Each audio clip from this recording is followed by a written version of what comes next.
What is going on, everybody? My name is Conor Lawler. Welcome back to another week of Weird News Wednesdays. This is the Heroes for Hire podcast. We are back again talking all the strangest news stories from around the world.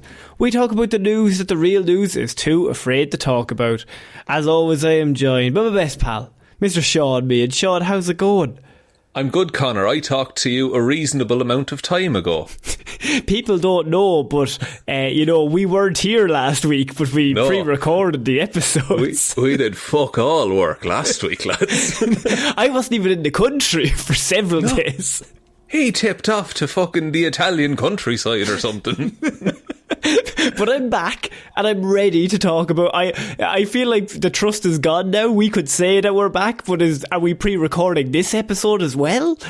Look, that's a problem for May 22nd, Conor. It's May 21st right now. Good job. If there's any murders committed, I'm here at this exact moment at this exact date. Here's a photo of me with today's newspaper. The perfect alibi. So this is Weird News, Shaun. What do we do here? You have spent the week gathering all of the weirdest news stories from around the world. You're about to read them all out to me, a man who has been too busy definitely being in one spot with lots of witnesses to look at any weird news. A lot of recent bodies piling up in your local area, actually. I read that today. Do you know, I hadn't seen anything about that because I was with the lads, Conor. I was with the victims. I haven't had a chance to read any papers. God, this is all news to me. I was away at the cemeteries. So yeah, weird news. It's a big week. Mostly just because we pre-record, we have a few extra days of weird news. People were kind enough to also send us in stories, so I only got back to replying to those people today, as you know, I wasn't around on the Instagram, and Shaun doesn't like it. It's too much for me. I'm not good over text. By the way, if you could give us a like and follow on all of the socials and on any of the podcast platforms that you're listening to this on, it would really help us out. I also like when people do the little response thing on Spotify. We got another feud last week as well. We did indeed. Also, if Spotify asked you what you thought of the episode, tell us your best alibi. For no reason other than I need a few in the back pocket, you know? Just writing them down, just, for leisure. Just ready to go, just in case I should ever take up creative writing or something. I'm not good over text. If somebody actually, there's a mass murder in your area, you're going to be like, oh, fuck. No, I'm really putting the angle squarely on myself here. I Steve Urkel it, yeah. So Shaun, we're going to start off weird news this week with a question, really. Is how far would you go to piss off your arch nemesis? That's interesting. Well, I have no enemies, Conor, first of all. Let me just make that clear. But also, to the ends of the earth, I would say. Would you get... I mean, there's creative ways of doing it. You could do the basic bitch way. Maybe just, kick them. When they're walking past, just a quick kick to the shin. Yeah. The old shin kick, that's a good one. Or maybe push them over slightly. But what if psychologically you could actually, take advantage of certain situations for your benefit to ruin their life and ultimately cause them harm mentally? That's the route I would go down, I think. I'm better at it. Frustrated woman swamped with phone calls from people doing Chewbacca impressions for no reason. That's okay. Why does she you'd have to keep answering your phone, wouldn't you? So... yeah. Taylor Page from Sydney, Australia is searching for answers after somebody gave her mobile number out on a flyer and said flyer had a photo of the Wookiee Chewbacca on it, and then asked callers to ring the number and mimic the Star Wars character, giving them the best impression that they have with her phone number on the flyer. She doesn't know who did it. She doesn't know why they've done it. She just knows they're a bastard. That's genius, because also the person on the other end of the phone who's making the call doesn't know that they're fucking with someone. They think it's a competition. Yeah. Well, I mean, there's no prize. I suppose the prize is the best impression. Yeah, if you're the best Chewbacca impersonator, that's something you can hang in your Sydney, hat on. Australia. Yeah, within the local dialing code, of course. So the single mom says that she's been bombarded with people getting in touch and mimicking the character. Speaking to the news, Paige said when she asked one of the callers where they got her number from, they told her they'd seen her poster in the street.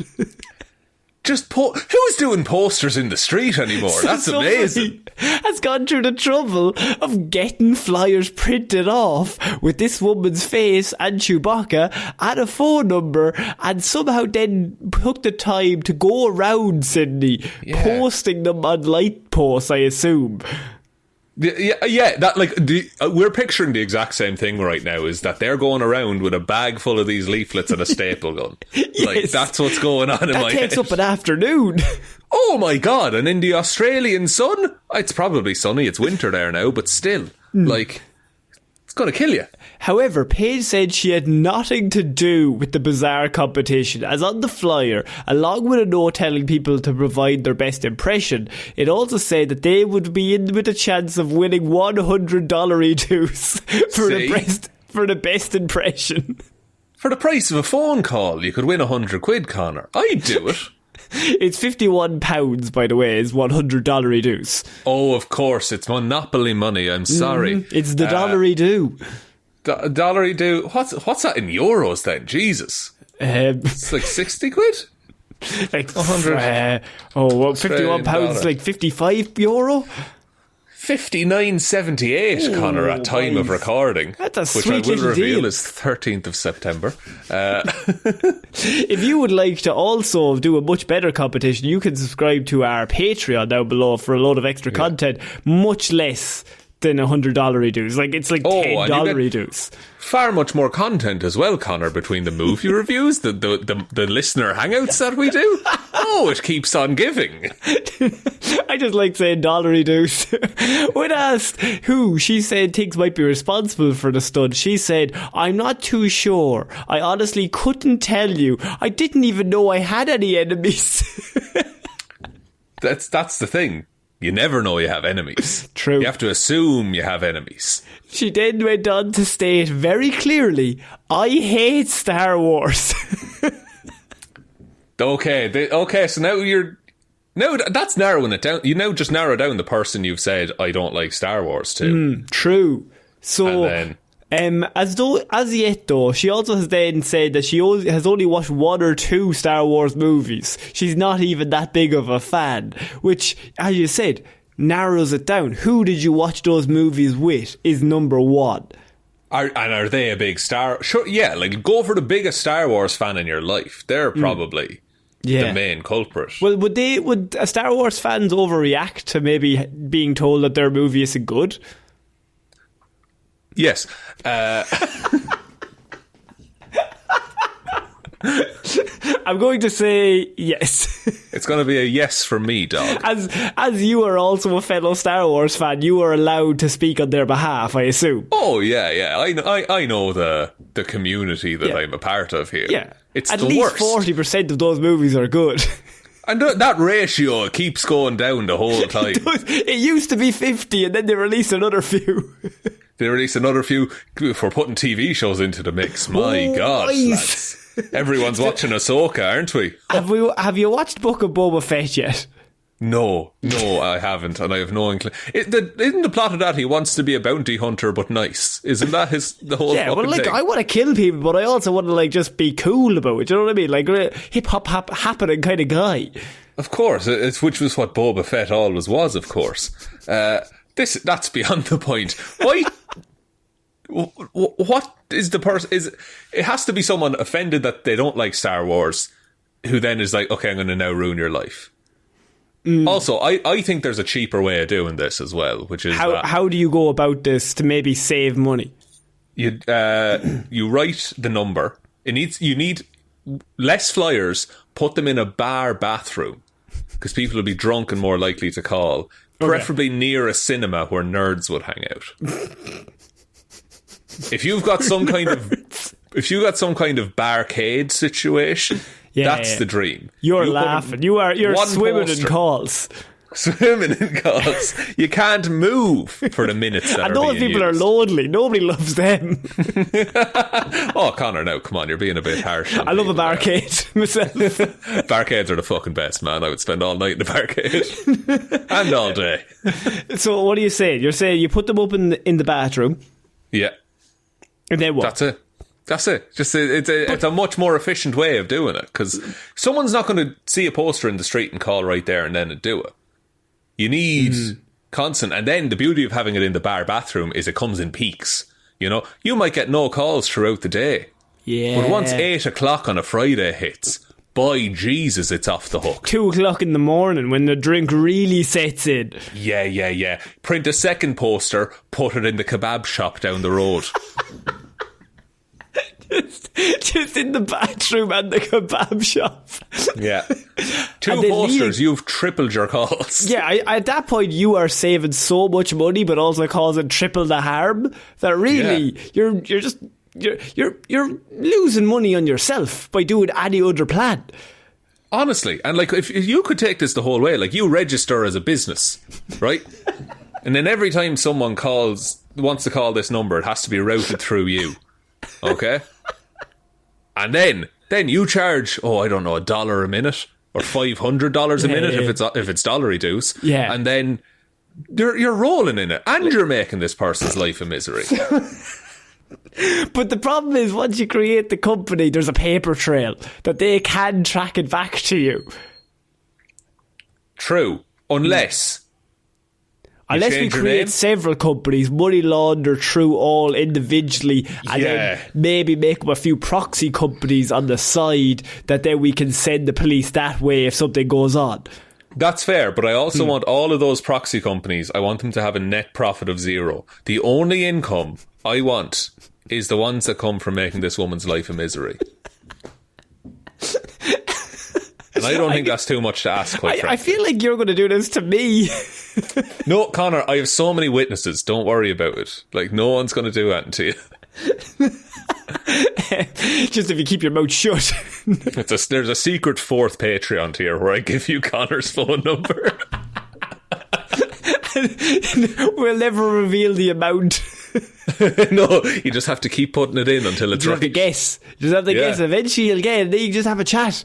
Like, I love chatting, you know what I mean? Like, you message me any time of the day, ask me about theories about Star Wars or WandaVision Episode 3. I'm happy enough. Hours I'll spend replying. Yeah, but then you ring him, like, while he's trying to sleep with a Chewbacca-esque scream. Oh, he'll be lost for words for once in his life, ladies and gentlemen. So I feel like this might be one of our best stories we've heard of what you do with an enemy. She has not figured out who is doing it, but I hope something comes up later on. I want someone to have the big moment of like, it was me me all along. The Scooby-Doo pulling the mask off kind of thing. Yeah. I think she needs to start tracking down who she has spoken to about Star Wars. That's rule 1, and then go from there. Yeah. And like, who would have access to a printing shop or printers? Because like, I don't know. It is a lot of prep in order to fuck with this woman's life. When, as we've established, a scrawl on a bathroom wall will get several phone calls, as my secondary school friends can attest to. But John was a dick. John was a dick, and you should have called him and told him. Jimmy did like kissing goats. It said it on the wall. We're going to have to move on, Shaun, to our second piece of weird news, and we are going to Mexico City now, because recently the Mexico City Marathon was on. An absolutely wonderful time. 30,000 runners took part in the race, and 1/3 of them, over 1/3, have been disqualified. 11,000 runners DQ'd from the Mexico City Marathon. For why? For what reason? So approximately during the 26.2 mile race, they were found to have cut the course at some point during the 26.2 mile race. Well, what if they were going to double back at one point, you know, and they were just preparing? So they reported Monday that the runners were disqualified after missing checkpoints that were placed every 5 kilometres. Some runners allegedly even used vehicles or public transport to cut the course. 11,000 people tried to cheat at once, and in my head the idea is they can't disqualify all of us, lads. Do you think it was they all 11,000 cheated in the same way? No. Or like at the same checkpoint, or it was across a couple of checkpoints? In my head, it's a wacky racist situation. I think they've all chosen their own wacky way to get to the finish line in a cheating form. Of course. Now, I want to make a pitch, okay? The marathon has been around for ages. Okay, we may as well call it Snickers at this point, Connor. Remember marathon became Snickers? The best jokes are the one you explain. Go on. Okay, marathon's been around ages. It's due for an update. Yeah. I think you have an option. You can either run in the marathon, and if you come first like that, you win. There's no question about it. But you can come up with any way to finish that marathon, and it goes to an audience vote. And if the audience deem it to be class, you win the marathon. Oh, so what you're saying here is this is me and you in the boardroom. We've gone to the Dublin City Marathon runners, the organisers. Yeah. 26.2 miles. And we're like, we have a few ideas that we think could help you promote this event next year. This ain't your granddad's marathon anymore. Allow me to introduce to you the hot air balloon, Lord Mayor of Marathon's notoriously a granddad sport. Look, they've been around since the Greek times. Yes, all those granddads that are constantly doing the marathon. So you're taking hot air balloon, but the rules are you have to finish the race on your feet. Yes. Okay. Yeah, I'll accept that. The last mile has to be done by running. So it's then a question of who can. Oh, that's good, because then you can because you can run a mile. Some people can run a mile really quickly. Yeah. So you can blaze to the 1 mile mark and then sprint the rest of the way. So then it becomes, are you smarter than the person who can run the mile faster than you? So can you get the 1 to 25 miles faster or in a smarter way? And I think you have to start at the starting line, everyone. Everyone starts at the same time. Obviously, it's a race, Sean. We're not trying to break all the rules here. Let's just keep some decorum. But if you can find some kind of, I don't know, city centre parachute company. No, actually, what you do is you get a hang glider and put it on the roof of one of the buildings. And then the night before the race, you've set up a load of fires around town that'll catch the hang glider and lift it up. And then you crash at the 1 mile mark and just sprint to the end. Crash. The old classic landing of crashing. I don't think there's any way to successfully land a hang glider. So ultimately you're taking that risk as well on your legs, that they might be broken. I didn't consider that with the mile left to run. No, that's true. In my head also, you're like, this is a great plan. You set off the very first fire, you completely go up in flames and just die. But if the audience votes, because they have to finish. No, he has to cross no matter how many times you burn up, you have to cross the finish line. What if I've set up a 25.2 mile long zip line? That's allowed. You're allowed to do that. Okay, but can I set that up the night before, or do I have to string up the rope on the day? On the day. It's a day thing. The whole place is locked down the night before. Fuck. Okay. Guns, guards with just absolute There's big like machine a wall guns erected around the place. There's no getting in. Somebody will drop a nuke on that place if you even step foot in the place. Sewers? Can I use the sewers? You can use the sewer, lad. Yeah. What if I use the sewer and I've arranged that everyone in town flushes at the same time?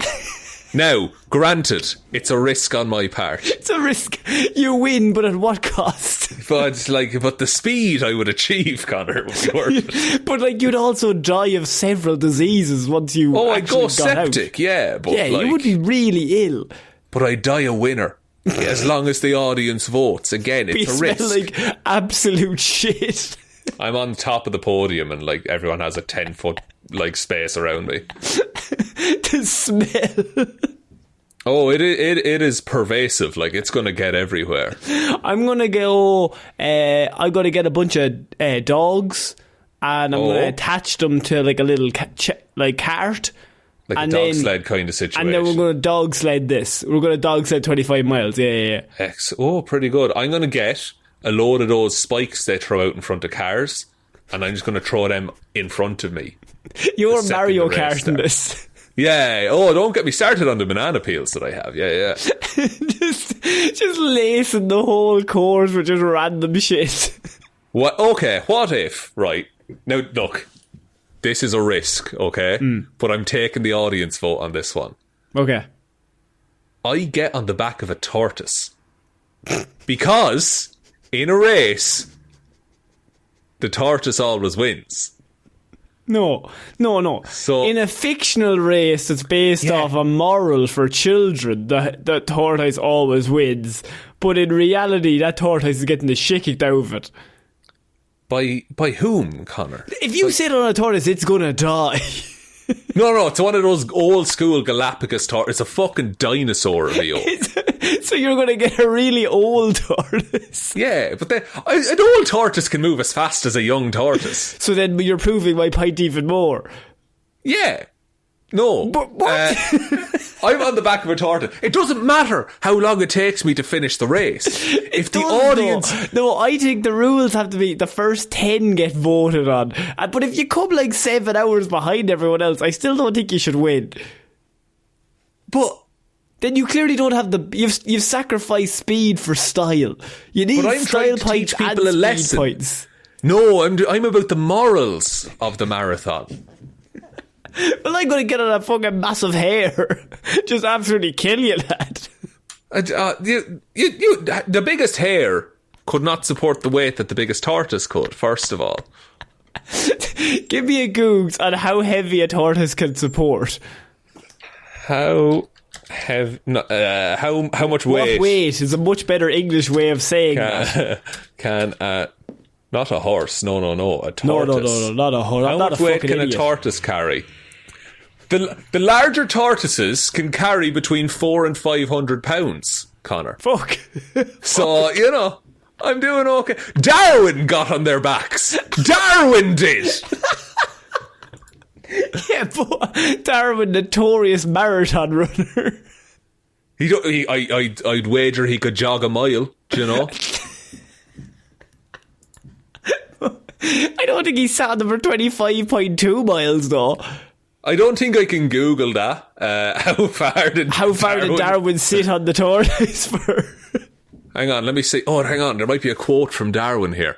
I frequently got on their backs, and then giving a few raps on the hinder part of their shells, they would rise up and walk away, but I found it very difficult to keep my balance. But he was an old man. He was surfing on them, was he? What the fuck is Darwin? He was doing handstands on him. What is he doing? This lad's meant to be writing books about natural selection. He's like, yeah, but it'd be a fucking laugh though, wouldn't it? Jez, I tell you what, they're not fucking steady. Anyway. That's what Darwin said. Lads. Not fucking steady, these jokes. Someone draw a charcoal sketch of me on the back of this thing. This will go down great in those books for the kids. They fucking love it. I'm looking savage, lads. Fucking king is paying me to be here, huh?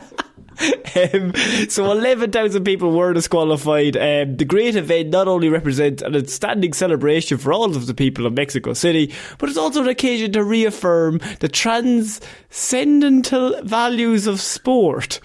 Alright. They advocate for integrity in the competition every year. They are basically very, very disappointed that many of the runners demonstrated an unsportsmanlike attitude to the race.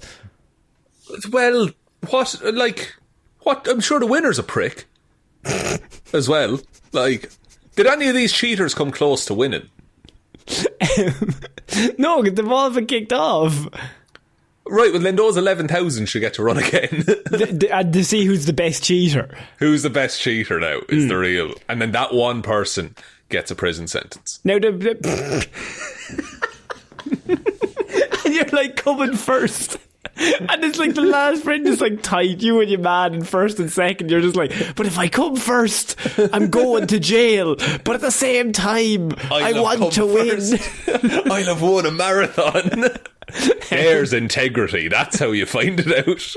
And you have to do the last mile in a tortoise. Yeah. And the other 10,999 shot. So really just second. Yeah. If you don't come second, you're going to jail or you're dead. So unfortunately there's the stakes. Shaun, we're going to move on to our next piece of weird news, and we are going to a town in Portugal now, that if this happened in Ireland, I don't know what would happen. Town flooded by wine after 2.2 million litres spill onto the streets. Terrible tragedy. I did see videos of this, and it looks like a biblical curse has happened. Streets are running red with Pinot Noir. There's rumours that everyone there is only allowed to have steak this evening. Is that true? What middle class fucking joke are you making? What did I just do? Where did this come from? Sure, I don't even know. I don't even drink alcohol. I don't even know which one is good, but I think red goes with meat. Red wine with meat. Yeah, of course. White wine with fish. It's a standard practice. Yes. You know what you can have with a bag of chips? Fucking anything. Big bag of cans. Bag of cans. Do you ever have a Guinness with a lasagna? That's the most upper class joke I've ever made, and I got nothing, and I'd really guessed. No, you went for it, and I appreciate that. But Jesus, I know you. Like, I like how this article, by the way, says it's brought a new meaning to the phrase "paint the town red." Haha! It's not paint, though. That would be funny if it was paint. Having a glass of red after a long day at work is pretty common practice, but. So perhaps pairing a nice wine with a fancy meal. However, Shaun, 2.2 million litres seems excessive for, the one drink after work. Ha ha ha ha. Good ones again. Good one. You leave me and the lads at that. We'll have it cleaned up in 20 minutes, honestly. Also, do you ever see like old snippets of newspapers, like from the early 1900s? And they just report it as it is, but it's just hilarious because of the language of the time. The way this is written, it's desperately trying to be funny over a situation that's already mental. Do you want some inside scoop on this show? Is that every week I get a load of articles of people like doing weird news, right? And then they write the article to try to be funny, and I take out all of those bits, and I actually do the opposite in that I just report the bits that we know. Because it's already mental enough. They're the person that makes jokes when they're watching a comedy movie. Yeah. I got a good one lined up away for this. I got a tight 10 minutes once the heist starts. So the incident unfolded rapidly on a quiet Sunday, transforming the town into a surreal spectacle as a literal river of red wine coursed down the steep hill. So the sheer scale of the spill prompted local authorities to issue an environmental alert, fearing the contamination of the Sertima River. Anadia Fire Department sprang into action, blocking and diverting the wine away from the river's path, channeling it harmlessly into a field nearby. Well, I suppose it is harmless until you're the farmer of that field, and now all of your crops are dead. That's true, because you've just thrown a weak acid onto all of the soil. What if it's a vineyard that got fucked into? It's like this horror. It produces the most juicy grapes. The irony. Oh, the grapes are pissed. Alcohol content 85% on every bottle of wine. You could technically disinfect with this, lads. So the distillery issued an apology for the disastrous event and took immediate steps to mitigate the damage. So this came from the local distillery, in which I don't know what happened. One of the barrels exploded. Jesus. Two massive tanks owned by the distillery basically spilled. So they knocked 2 tanks over and 2.2 million litres of wine escaped. So, I know you don't drink, right? But say, for example, we're over there on holiday and this happens. Yeah. And we have empty wine glasses with us. Would you have a glass out of the street? Is my question. I'm going to follow that question up with a question of how many drinks would you drink off the street? I feel I'd be remiss if I didn't at least have one or two. It's gone through the streets. How close am I to the brewery? You really want to get it before it travels a mile. Yeah, you don't want a lot of sediment in that. Yeah, wine. you don't want dirty sediment wine water later on down the road. You want to be like right beside the distillery. Yeah, if I'm right beside the distillery, I'm like, I would go in like the fucking salmon of knowledge. Like, I would hold it in both hands and sip it. Okay, well then my question is, how far is too far for you from the distillery? My question, what's it passing? You know, is this going over dirt roads or nicely tiled streets? I mean, no matter what it is, it's got to be dirty. There's no way all that liquid can go. Like if a big load of Fanta came, I don't know if I would drink the Fanta either. See, I think for the story, I would have a drink of it, is my thing. There was that story ages ago about there was a distillery. Everything started leaking and going on fire and everything. And people started drinking it out of the street. Yeah. I think that'd be fine for a couple of glasses. What's it going to do to me? Like, my stomach will handle it. Diarrhea, I suppose. Yeah, but like, I'm on holidays. I'm probably drinking the tap water anyway. Sure, aren't I on holidays? Sure, I'm allowed a little bit of diarrhea. Yeah, sure, it wouldn't be Salou without it, lads. I just feel like it wouldn't really put me in the mood for let's have a few drinks once the whole place is flooding. But it's not a dangerous flood, say. You can determine that based on looking at it, of course. Well, yeah, but like I from looking at 2.2 million litres of wine, I assume it's over ankle height anyway. But not for long, because it's flown away. Because you're drinking. But not for fucking long, lad. Jez, I'll have that down to the toes now in just a second, boys. Don't worry. Someone give me a straw. A big one.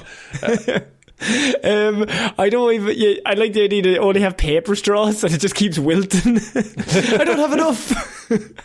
Keep them coming, boys. And just like swapping them out. We are the one man saviour of this town. Thank God he was here, said locals. He's in bits. He's been drinking for an hour.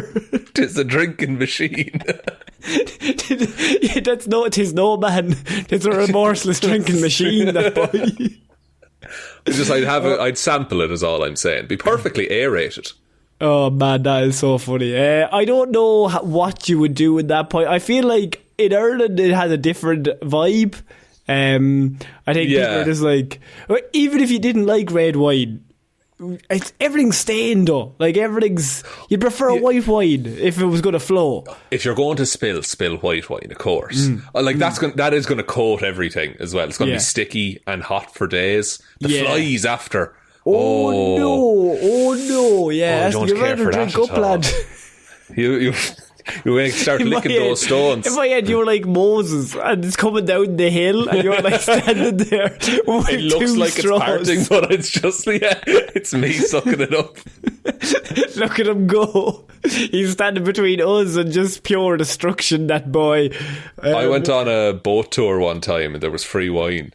And like me and Orla were just sitting there having a great, like chatting to other tourists and stuff, and being like, "Oh, they're from America, you're from Croatia, all this," and we just hear the thickest Irish accent behind us, and it's just, "Is that the wine?" It is, and we were just like, "Oh no!" And it was in like massive 3-litre bottles of wine, and they just grabbed one and brought it up to their table. Fucking right, lad, free drink. You're meant to go up and pour, lads. That's the social contract we got. Well, as a matter, recently at an international wedding, which was all expenses paid, all drink paid for. Boys, fucking table wine at a wedding. Outstanding by the way, decision. Is completely normal everywhere else. Only in Ireland, they're like, can't do that, lad. Like, you just genuinely can't do that. Bankrupt yourself if you do an open bar. It'd be the one flex, like if I were to get married, I would sacrifice something. Don't tell anyone this. Just the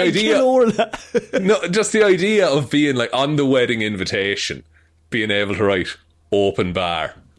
Oh, beautiful. Your family would look at you like a god in Ireland. You'd be looked down upon as like someone who'd come from the heavens. Yeah, and people will go back to work on the Monday, and they'd be like, "Oh, how was that wedding you went to?" It's great, open bar. I would get fucking numbers, lad. Honestly, I could invite maybe 4 people, but I can only bring your parents, not mine. Yeah, they're staying at home. Sure, I have cans in the room. I'll be grand. My Uncle Mick loves a drink, actually. We couldn't bring him. Yes, no, Mick will destroy us now. He'd bankrupt us all, so he would. That'll be the end of it there. Shaun, we're going to have to move on to our next piece of news, and it is a follow-up to a story that we had last week about a cursed painting that was haunted. Yes.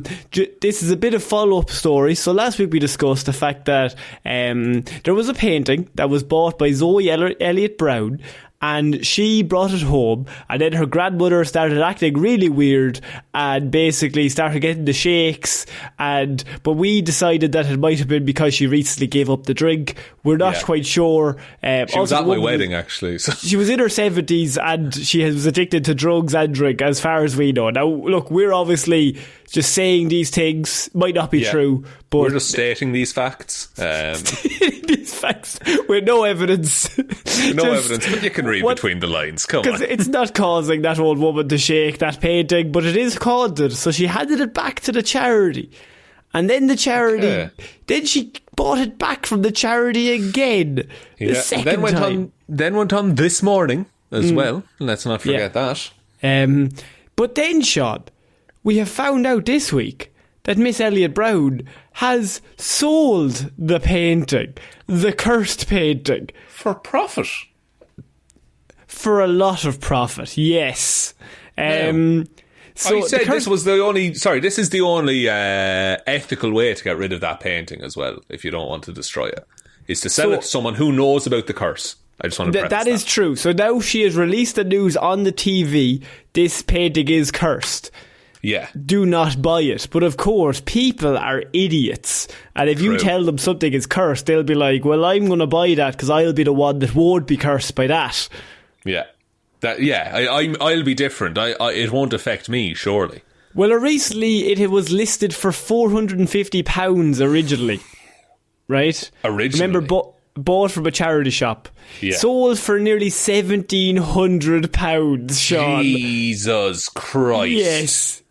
That is probably the most value that painting's ever had as well. She will release 50% of the profits of the sale to the charity shop. I would give them, what are you doing? No. Give him the whole amount. What the fuck? There's a moment where you're like, yeah, but I did go on television and I did a lot of the work. What are they doing? You know what I mean? Do those blind people need charity? What are you gonna do? Like, at least give him $1,000 out of it. Like, you paid a $5 for that. That's ridiculous. You're not meant to do that.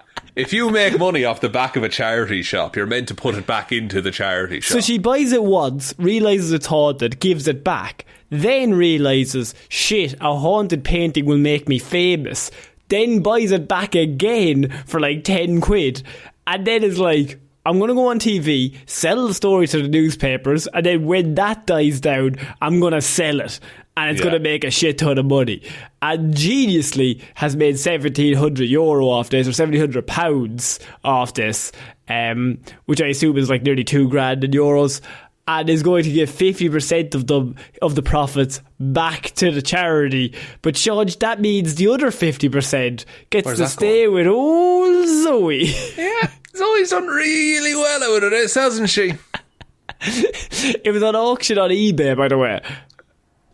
That's fine. Like, I assume people know the story, but like, I'm now leaning to believe that this painting wasn't haunted in the first place. Hang on. What? I'm saying the whole fucking thing was cooked up. They were chased by some shadow figure in the park or some shit.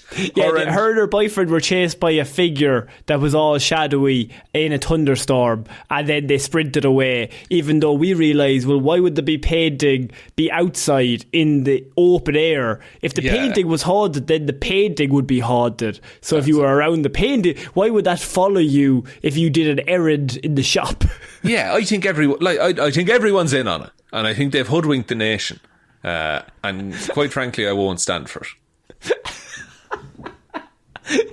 So I feel like we should maybe put up a poster of her, find her phone number, ring this woman with your greatest haunting noise. Yeah, just say boo over and over again. Oh, good. You good. Know? Yeah, yes. And then she'll be all scared. It's coming up to Halloween, you know? I thought you needed to know that it did sell for £1,700 this week. Like, I'm not surprised it sold for a lot of money, but, you know, based on the haunting story and everything like that. What gets me is that, like, don't worry, I'll give 50% to charity. They'll fucking neck on you to say that. Honestly. In my head, by the way, they fought for 50. She was like, I'll give 15, 20%. I'd wager as well it was a leading question. It was like, there was like, oh, we sold it for 1,700, and then the reporter asked, oh, and will any of that go back to the charity? And in the money, it was like, oh, yeah, we'll give 50%. In the interview, she was like, yeah, 50. And they were like, percent or pounds? Ah, well, 50. 50. You know yourself. Like, that you've done, like, just have the story. The story is more valuable, honestly. Do you think she buys it back again? For the 1,700? No, I think she waits until the person realises it's not haunted, and then they give it to a charity shop, and then she tracks it down and then gets it again and does the whole thing all over again. Well, look, that's... I think if someone wants to believe that thing's haunted, I think it's going to be haunted for them. Does that make sense? Like, I think... Yeah. And like, that's not even like being like ghost denier. If like a ghost is real, I think it's going to take up the pre-haunted object rather than the non-haunted object. You know? That's what I learned from Scooby-Doo as well. Yeah. That's if you believe, you will give it power. But if you stop believing, the power is taken away. Yeah, it's like Field of Dreams. You ever seen Field of Dreams? It's like the Room of Requirement. Oh, of course. Like Speed 2, Cruise Control. Sorry, yes, now I get the reference. Yes, you have to believe that the bomb is there. That's it, exactly. There was never a bomb. There was never a boat. That movie would have been 4 minutes long if Sandra Bullock had just said, there's no bomb. So, oh, excellent. Then just enjoy a nice little boat trip. Yeah. Sean, we're going to move on to our next piece of news, and it was sent in by our old friend Waffles, one of our patrons. Long time. Sent in last week, but of course we missed it. But we are back this week, Sean, because the National Security Agency they've come out and they have basically given their spies some advice. So the National Security Agency is the shadowy hub for the United States Electronic and Cyber Spying Unit. They're listening right now. And has instructed its employees that foreign targets of its intelligence gathering should be treated with dignity and respect, basically telling their employees, their spies, to spy on the world with dignity and respect moving forward. And I think that's a lovely sentiment that we should all really get behind. Absolutely. Like, and look, it does lead to the question, how have they been spying on us up until now?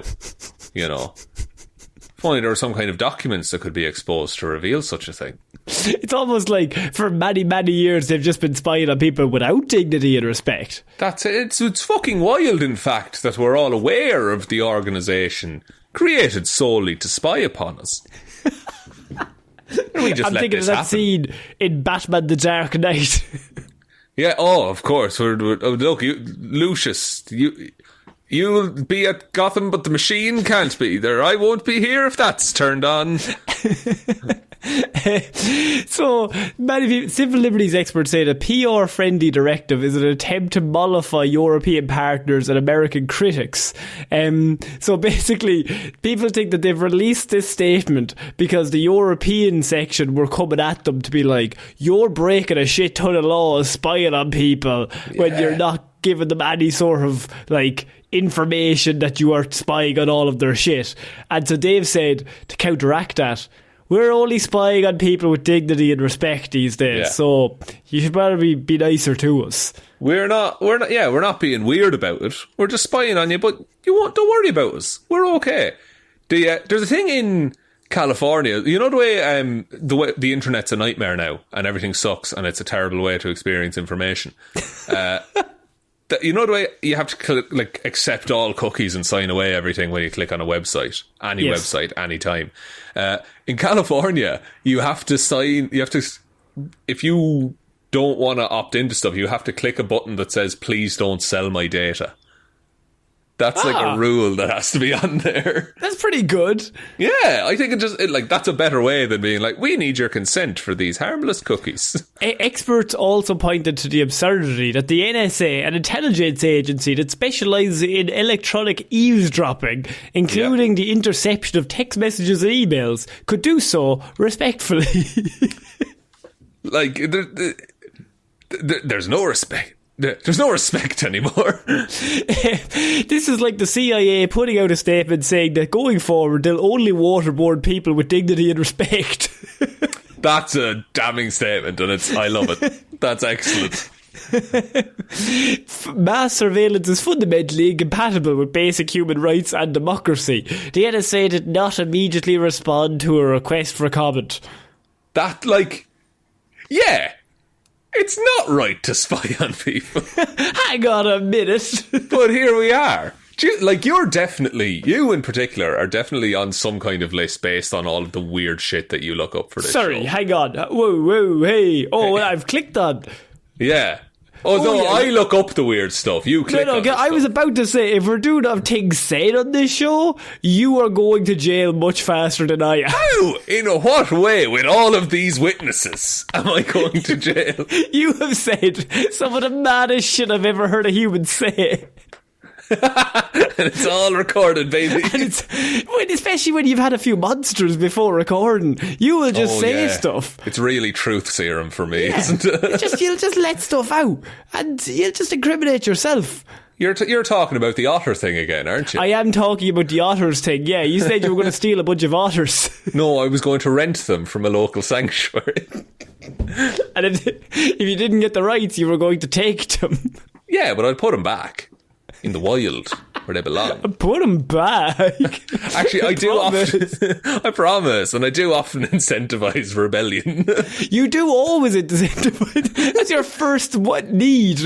It is. It's my first. It's my primary, reaction to things. I'm like, generally. Florida man robbed somebody. Have we thought about maybe burning the streets and getting rid of all governments? What if there were no laws? Then he wouldn't be breaking any of them. Technically true. Yeah, you've actually said so many things defending Florida man. Where I'm like, yeah, and I did advocate for just shooting 10,999 people that cheated in a marathon. But to be fair to you, you said the person in second place could live. So swings and roundabouts. That's it. So there's, and then the first person, jail for life, of course. Jail for life, yeah. So it's a lighthearted comedy show. I think we've recorded too many audio clips. We've recorded too many audio clips that we could definitely go down, so you have to be my alibi and I have to be your alibi. Oh, and yeah. If anyone says, is this you? I'll be like, no, I wasn't there that day. Also, Shaun wasn't there that day either. We were both away. We were doing drugs at the time. Nice. I was killing children, actually, at the time of that recording. He had the petrol, I had the matches. It was great. Shaun, we're going to move on to our next piece of news, and I have a tourist trip for you. So, Have you ever wanted to go to the Big Apple, New York? Oh, I have, Con. It's the city that never sleeps. The place where dreams are made of. The land down under. Old San Francisco, New York. The Windy City. Tourists are flocking to New York City, Shaun, to go on a new tourist trip of a rat tour to see the iconic mascots of the metropolis. Are they the mascots? I thought that was the Apple. Or Lady Liberty. So tourists visiting New York City are now getting the chance to go on rat tours to get an authentic Big Apple experience, according to a report by the New York Post. Kenny Bulwark leads free walking late night rat tours, taking routes near Rockefeller Center and in Flushing and Sunnyside, Queens. This is... So, like, look, it's a whimsical little tour where you look at rats. That's fine.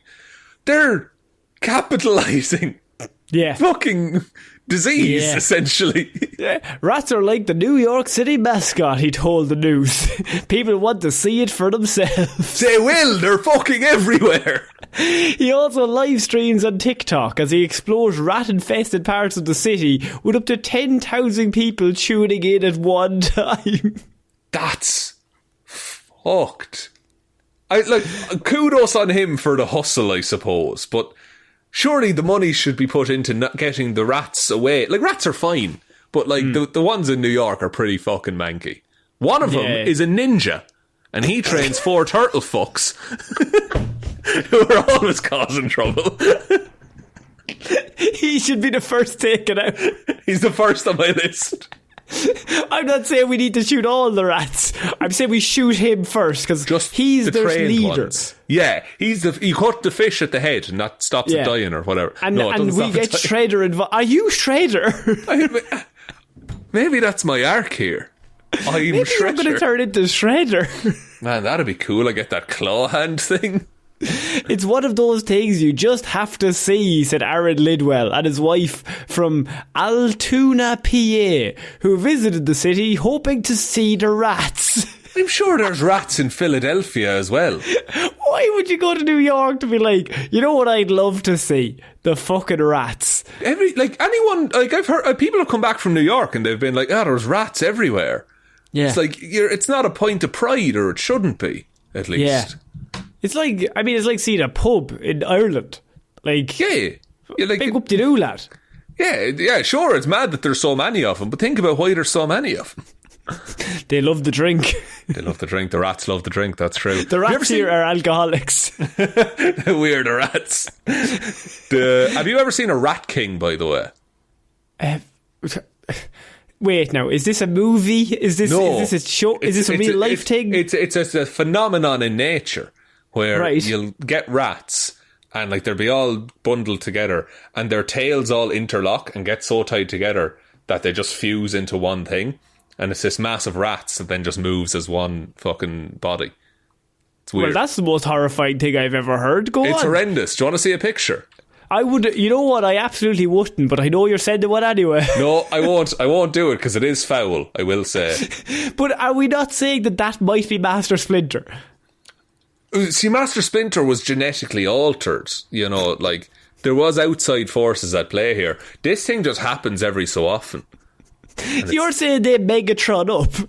They Megatron up. Now, they don't have like a shared hive mind or something, but it's just a big mass of rats all tied together. Who knows? Do they have a shared hive mind? Well, can you tell me for a fact that they don't? I have not interviewed any Rat Kings personally. Yeah. I mean, that is... Rat throne. So you're telling me they could get more powerful? Yeah, if all of the rats in New York City went into a big Rat King, they could, like, Raiders of the Lost Ark boulder rolling down like Times Square.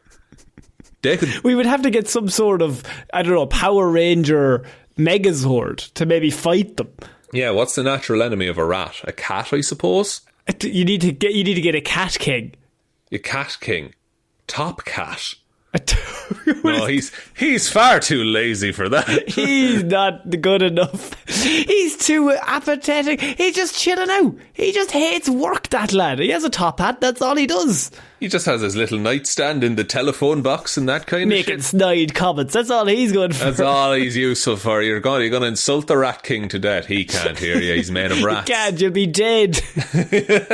Before you know it, buddy. I think, we need some sort of cats, but also cats are very difficult to get unionised, I think. That's true, unless they're the cats from Cats, which I think were on the same team. But I think they horrify humans as well. The cats from the movie Cats. Are you saying we throw Jason Derulo at the rats? I think he should be the first up.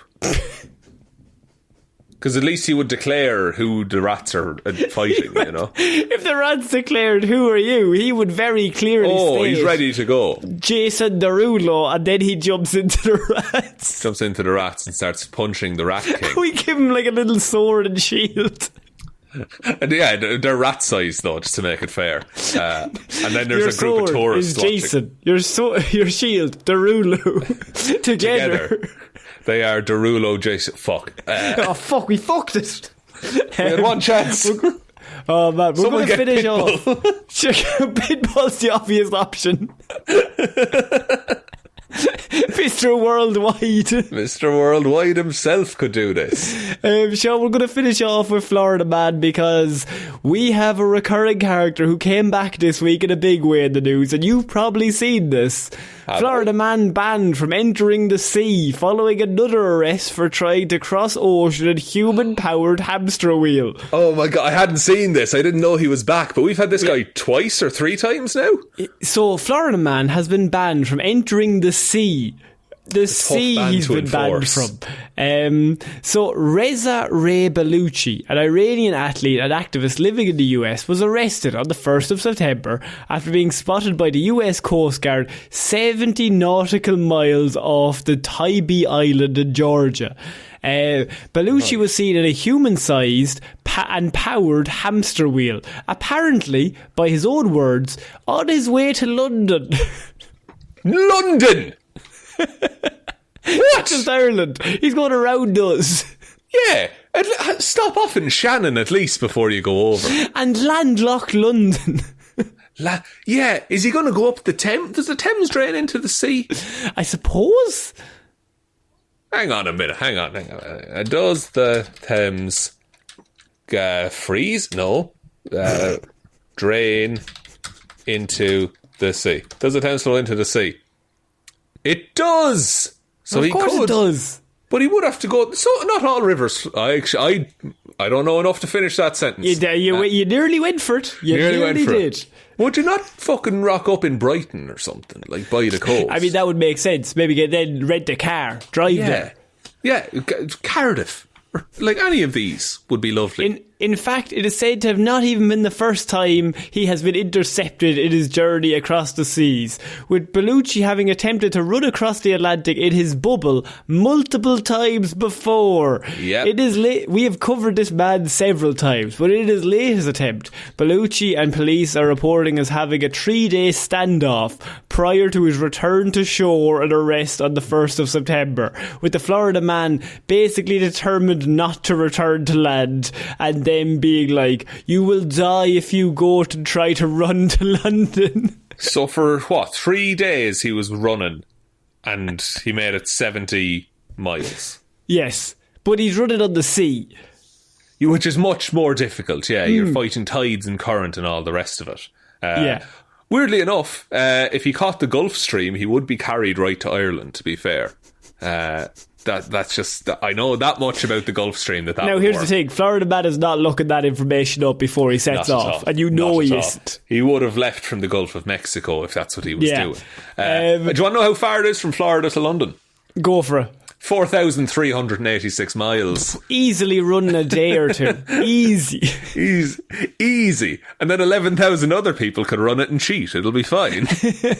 All the Mexican lads said they ran it. Funny compared that race. Yeah, I ran from London, lad. Yeah, they're all just photoshopped in front of the London Eye. Officers were determined that Bellucci did not have the registration to run a human-sized hamster ball on the sea.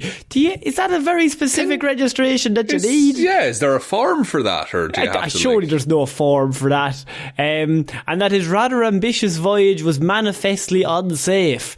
According to the documents, Coast Guards told Bellucci he needed to leave his boat, something the Florida Man refused to do. He replied that he was armed with a 12-inch knife. Oh. The bbest weapon for the sea. Best weapon for a man in a glass dome. Yeah, I'm going to bring something real sharp. I'm going to do some stabbing while you're outside the dome. I'm going to do some slashing. According to a complaint filed on Friday in the US District Court for Southern Florida, Bellucci was charged with obstruction of boarding and violation of a captain of the port order. That is a very specific thing to be charged with. Yeah, but I'd also feel a sense of pride in being charged with that. It's quite piratey, Conor.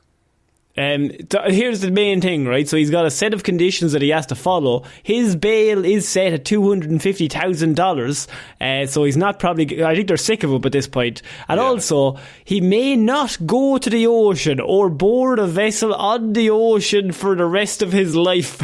Wow, he's been banned from the ocean. They banned him from the ocean, yes. You can't ban a man from the ocean. You can't stop That's so him. Unfair. That's 70% of the world. Yeah, what's he going to do? What if he needs to get somewhere? You know? What if he has to take a ferry? Yeah. He's not allowed. He's not allowed. He's not allowed. How are they going to enforce that? Is it on his passport or something?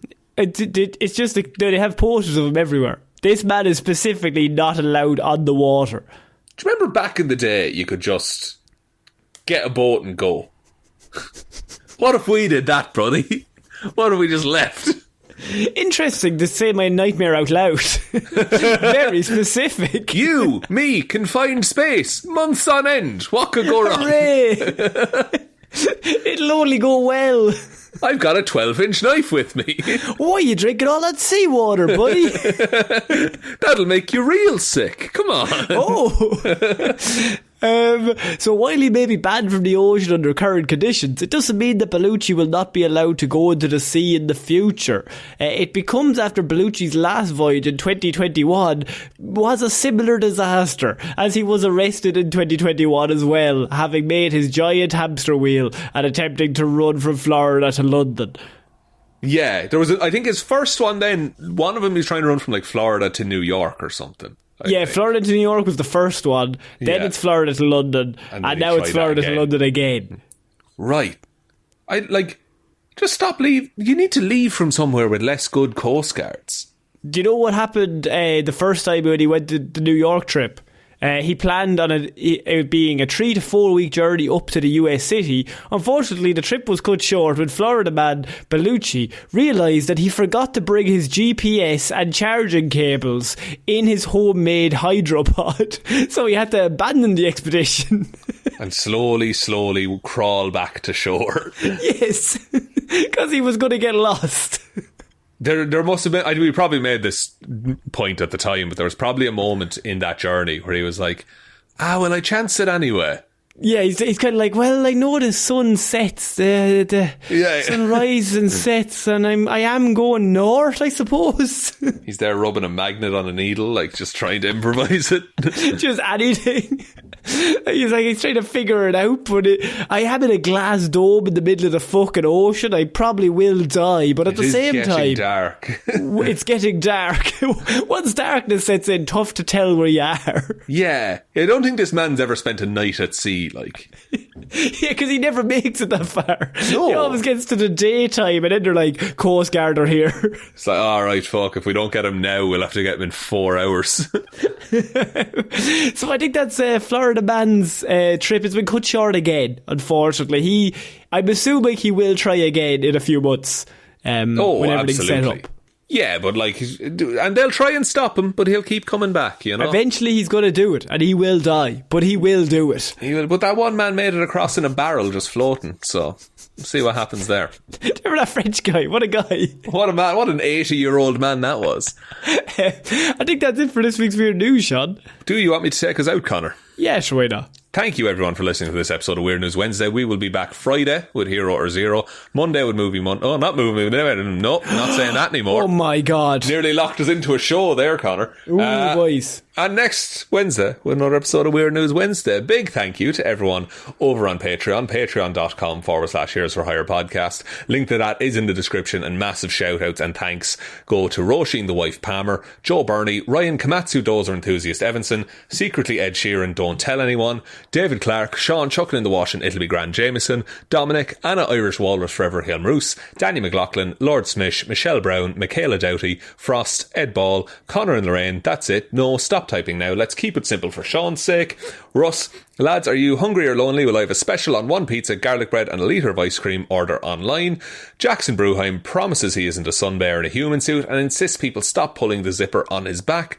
Liz had a few too many on St. Paddy's Day and tipsily subscribed to the Patreon. Ciara Lawler, Abs Kebabs, Judge Lahey and Killian Cronin. Thank you all very, very much for your continued support. We really, really appreciate it. Head on over to Patreon if you want to join those amazing people. There is also a merch store link below if you want to support us that way. It's heroesforhire.ie/shop. Twitter's at Heroes for Hire, the 4 is the number 4. Facebook is Detective Devilment's discussion group. Instagram is Heroes for Hire podcast. And the best way to ever help out the show is to tell one human being that we exist. Just a one, please.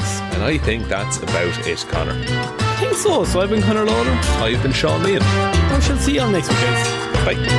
Bye.